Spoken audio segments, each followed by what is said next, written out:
The Atlanta Falcons just delivered one of the most baffling performances of the season, and not in a good way. What happened on the field wasn't just disappointing, it raised serious questions about leadership, preparation, and whether this team is heading in the right direction at all. After weeks of frustration building behind the scenes and on the field, this latest showing may have finally pushed things to a breaking point. If you thought it couldn't get any worse, think again. But one thing is certain and must be said, the fans' patience has run out. We want a solution, a change, and we want it yesterday. If you're tired like me, click the like button and write in the comments, "Wake up Falcons." Now, Zach Robinson and Raheem Morris should have been out weeks ago. There's no other way to start this. After getting dismantled by the Carolina Panthers, a team deep in their own mess, Falcons fans expected a rebound, some kind of fight, some spark. Instead, they got humiliated by the Miami Dolphins, a 1-6 team that had every reason to be packing up for an early offseason. That wasn't just a loss. That was a flat-out embarrassment,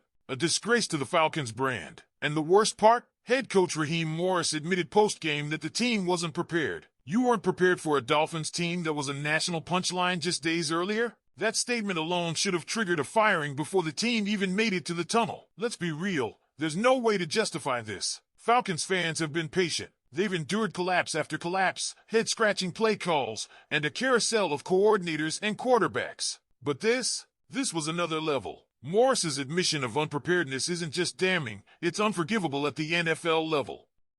That's not something you say out loud unless you're packing up your office. The Dolphins were last in rushing defense, giving up nearly 160 yards a game. Everyone knew it.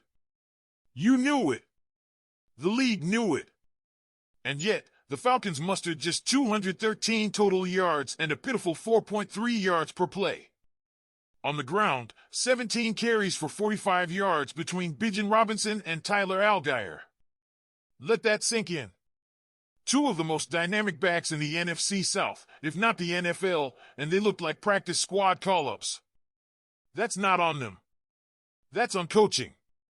That's on scheme. That's on Zach Robinson. And speaking of Zach Robinson, why is he still calling plays? What has he shown this season that justifies his presence on the sidelines?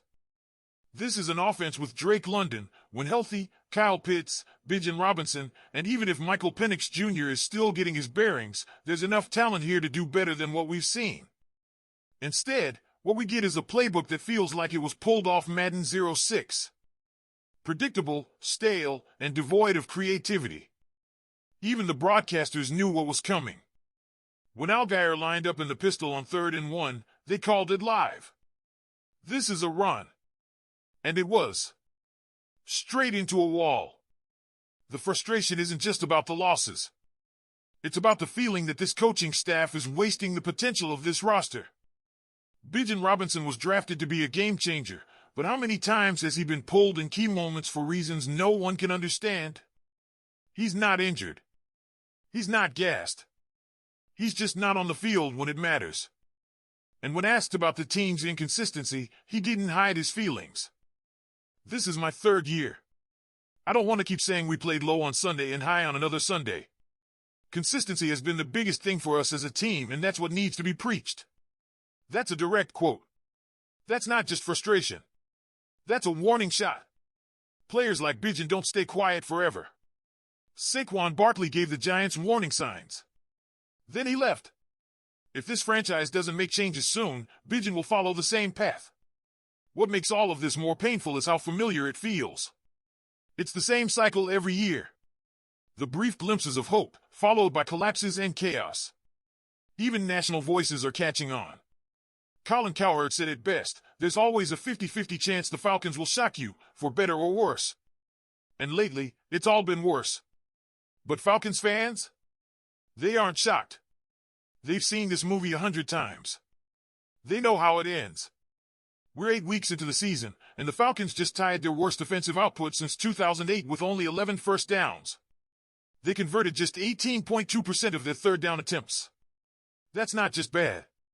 That's historically bad. And yet, people still want to talk about injuries. Yes, the Falcons were without London, Penix, Bowman, and Jalen Walker. But this is the NFL. Every team deals with injuries. Look at the 49ers. They've had a revolving door at key positions, and they're still winning games. Why? Because they're coached properly. They have a system that works. They have leadership.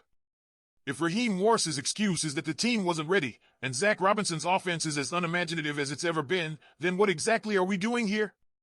What is the direction?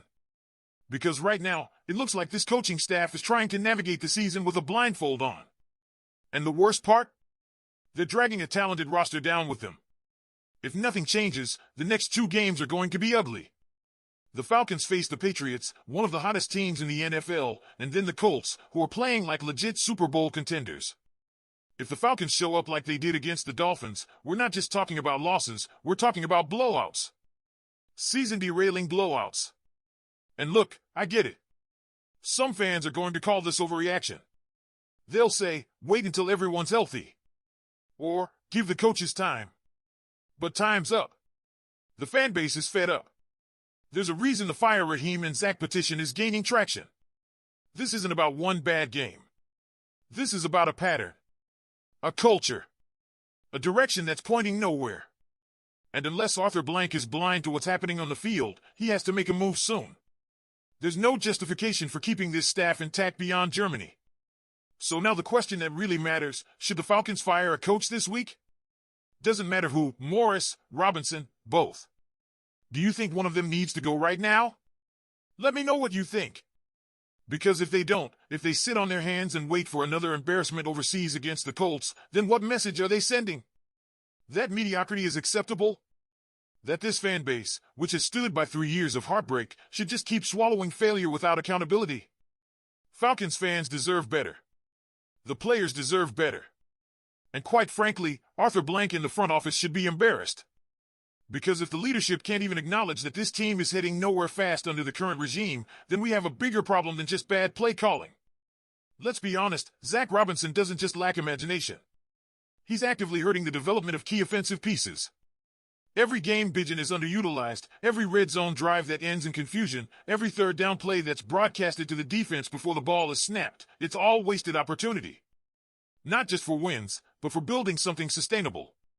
And Raheem Morris, for all the talk about culture and player relationships, can't keep using empty sound bites to cover up poor preparation.